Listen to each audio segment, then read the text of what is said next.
سویا hello welcome السلام علیکم آداب بچوں، امید ہے آپ لوگ خیریت سے ہوں گے۔ بچوں آج سے ہم شروع کر رہے ہیں اردو درخشاں دوم کلاس 10 کا چیپٹر 1۔ جی ہاں، آج جو ہم اس ویڈیو میں ہم لوگ پڑھیں گے وہ درخشاں دوم چیپٹر 1 پڑھنے والے ہیں، اور جو چیپٹر ہے وہ ہے حمد، یعنی کہ حمد خدائے عز و جل۔ یہ حمد ہے، اور حمد بھی کیا ہے؟ ایک نظم ہے۔ حمد کیا ہے؟ ایک نظم ہے، ٹھیک ہے۔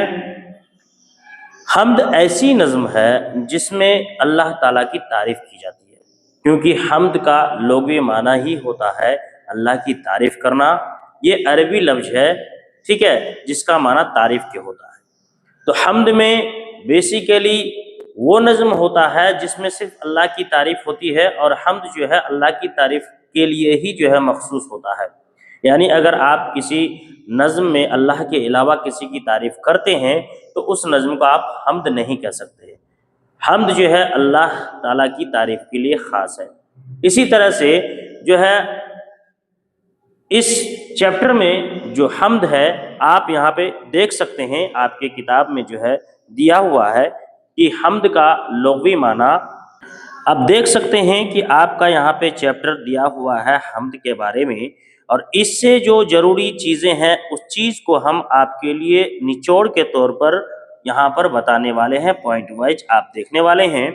تو آپ یہاں پر جب پڑھیں گے اس چیز کو تو آپ کو اچھی طرح سے جو ہے پتہ چل جائے گا، اور معلوم چلے گا کہ یہاں پر حمد کے بارے میں کیا کہا گیا ہے، اور حمد کے علاوہ جب کسی اور شخص کی تعریف کی جاتی ہے تو اسے کس کس نام سے جانا جاتا ہے۔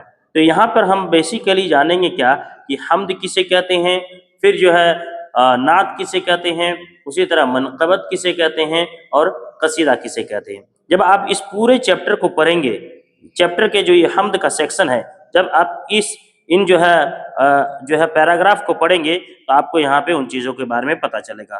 تو اس میں سے ہم جو مین 4 چیز ہے وہ میں آپ کو یہاں پر بتا دیتا ہوں۔ دیکھیے، حمد کا لغوی معنی ہے اللہ کی تعریف، ٹھیک ہے۔ حمد کا لغوی معنی کیا ہے؟ اللہ کی تعریف۔ جتنے بھی جو ہے شعراء ہے، شاعر کی جمع شعراء ہے، تو جتنے بھی شعراء ہے انہوں نے جو ہے اپنے حمد میں جو ہے اپنی طبع آزمی کی ہے، یعنی کہ حمد لکھنے کی کوشش کی ہے۔ سارے لوگوں نے اللہ کی تعریف میں کلام لکھے ہیں، تو شبنم کمالی نے بھی حمد لکھا، حمد خدائے عز و جل سے۔ تو حمد کا مطلب کیا ہو گیا؟ حمد کا معنی ہو گیا ہے اللہ کی تعریف۔ اب یہاں پہ اگر ہم دیکھیں گے کہ حمد کا ڈیفینیشن کیا ہے، اگر ایگزام میں آپ کو یہ سوال اکثر آتا ہے کہ حمد کسے کہتے ہیں، تو آپ اسے کس طرح سے لکھیں گے؟ حمد ایسی نظم ہے جس میں اللہ کی تعریف کی جاتی ہے۔ بس ایک جملے میں اگر 1 نمبر یا 2 نمبر کا سوال ہو تو آپ ایک جملے میں اس طرح سے لکھ سکتے ہیں۔ مزید اگر آپ کا لمبا سوال ہو کہ حمد کی تعریف کسے کہتے ہیں، اگر 5 نمبر کا سوال آئے تو آپ اس میں بڑھا چڑھا کر اور بھی 2-4 جملے جوڑ سکتے ہیں، ٹھیک ہے۔ اسی طرح سے نعت ایسی نظم ہے جس میں اللہ کے رسول صلی اللہ علیہ وسلم کی تعریف کی جاتی ہے۔ نعت ایسی نظم ہے جس میں اللہ کے رسول صلی اللہ علیہ وسلم کی تعریف کی جاتی ہے۔ اس کے بعد منقبت ایسی نظم ہے جس میں خلفائے راشدین، اولیاء اللہ، بزرگان دین کی تعریف کی جاتی ہے۔ اور قصیدہ ایسی نظم ہے جس میں کسی بھی شخص کے اوصاف حمیدہ بیان کیا جاتا ہے۔ تو آپ یہاں پہ آپ نے دیکھا کہ حمد جس میں اللہ کی ہی تعریف ہو، حمد جس میں صرف اور صرف اللہ کی تعریف کی جاتی ہے۔ تو یہاں پہ ہم 1-2 لفظ آپ کو لکھتے ہیں جو ٹرک کے طور پر آپ یاد رکھ سکتے ہیں کہ حمد کسے کہتے ہیں؟ حمد جس میں اللہ کی تعریف ہو، ٹھیک ہے۔ تعریف سب میں ہوتی ہے، حمد میں اللہ کی تعریف ہوتی ہے، نعت میں محمد صلی اللہ علیہ وسلم کی تعریف ہوتی ہے،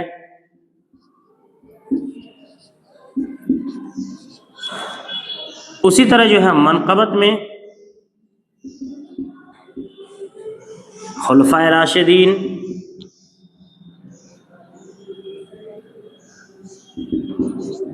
یا پھر اولیاء اللہ، یا پھر بزرگان دین، ٹھیک ہے۔